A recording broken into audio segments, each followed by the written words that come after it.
Welcome back to another True Crime Wednesday. Oh, there we go. Welcome back to another True Crime Wednesday.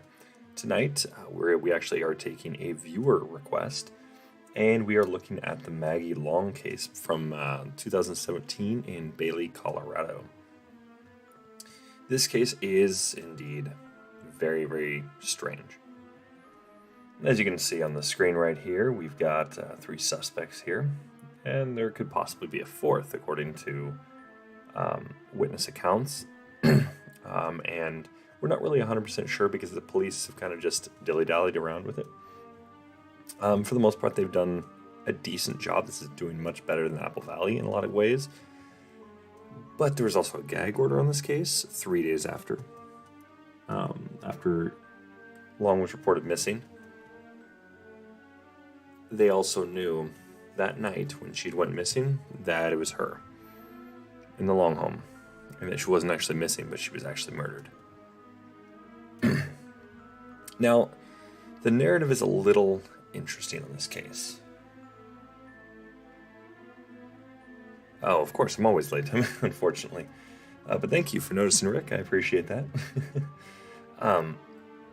The thing is when it comes to Maggie Long, she was actually supposed to be at a concert that night. Well, she forgot something at home, so only 20 minutes away, she headed home. She got home, walked in on a burglary of her home. Now, we've only got 3 crime scene photos, and they're not going to be entirely super enlarged because I do have them on my investigative board, which I do want to go over again, so expect this next Wednesday as well. We're going to actually go and analyze everything. So tonight will be somewhat of a shorter night, but it's going to go over the entire basics of the case, and we're going to go and look at some of the things that are a little interesting. I'm not going to show off the Facebook posts and things like this tonight. I want to explore them a little bit further before I do so. But there are some really strange things. She was reported that night for not being at her concert. Keep in mind, she's also one of the organizers of said concert. Her sister had reported her that night, though. That's the really weird part here. Why would she report her sister that night? And then she went dead silent. Now, we obviously know now why she went dead silent, because, well, her body was, well, she was burned alive in her home. 17-year-old girl. She wasn't the type of person that was known to run around with rough crowds, from what all of her friends had said, and family and all this. She was often at her family's Chinese restaurant, and she was there studying often over one of the tables.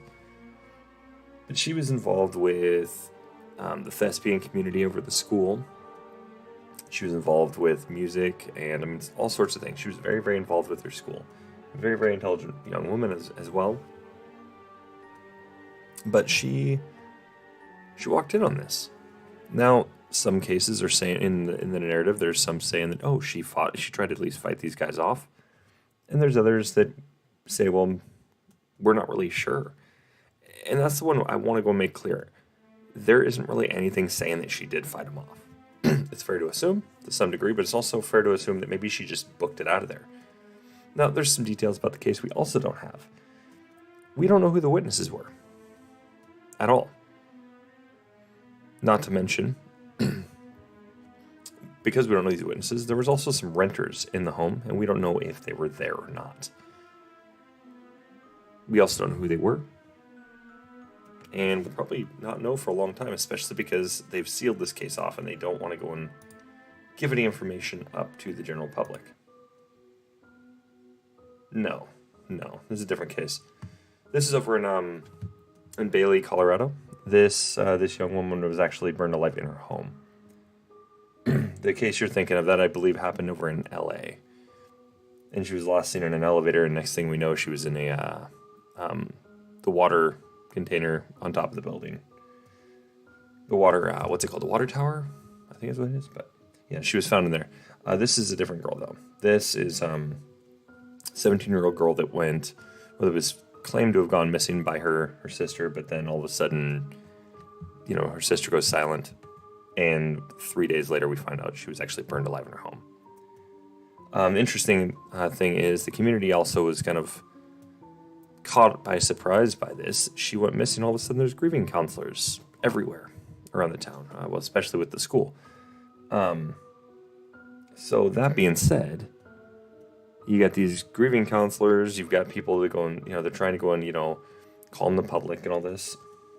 It's pretty obvious what happened. But this also didn't hit nationwide story. Yeah, no worries. This wasn't nationwide. I'd never heard of this case until a viewer actually told me about it. So I looked into it, and sure enough, it's a little interesting. But I'd like to go and get into the crime board real quick, so that way you guys get a little bit better of a idea of what we're working with here. Now I'm still putting together a map and all this, so there's going to be more to come for next week. So expect a lot more comprehensive stuff. There will be things highlighted, things like that, okay? But this is the crime board. This is everything we've got. You can see there's 3 crime scene photos outside the family home. Then you've got the attic, the mother-in-law suite is really what it kind of seemed to be, but they said it's an attic, and they rented out to some renters. And then you've got, I don't even know which room this is because I don't have a blueprint of the home. I plan on getting one, so don't worry about that. We're going to go and try and get something. We can Google Maps this. We can go and do a whole lot of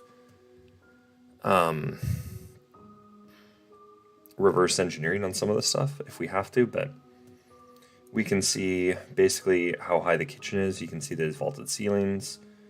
But you can see that these people were they broke in. I mean, they trashed the place. But they were looking for something specific. And these are the 3 sketches you got up there, who they were. And then, of course, there's down below them, you've got the vehicles that were spotted at the home. Their likeness, not the exact ones. You've got the gag order. You've got basically the police saying, yeah, well, we can now confirm it is her. We got the details from the FBI poster. And then, of course, we've got the things that were stolen. There's a green safe, some jade figurines, a Beretta, over 2,000 plus rounds. And then there's some, if you were to look at this, that's an AK-47. There's others saying it's an AR-15.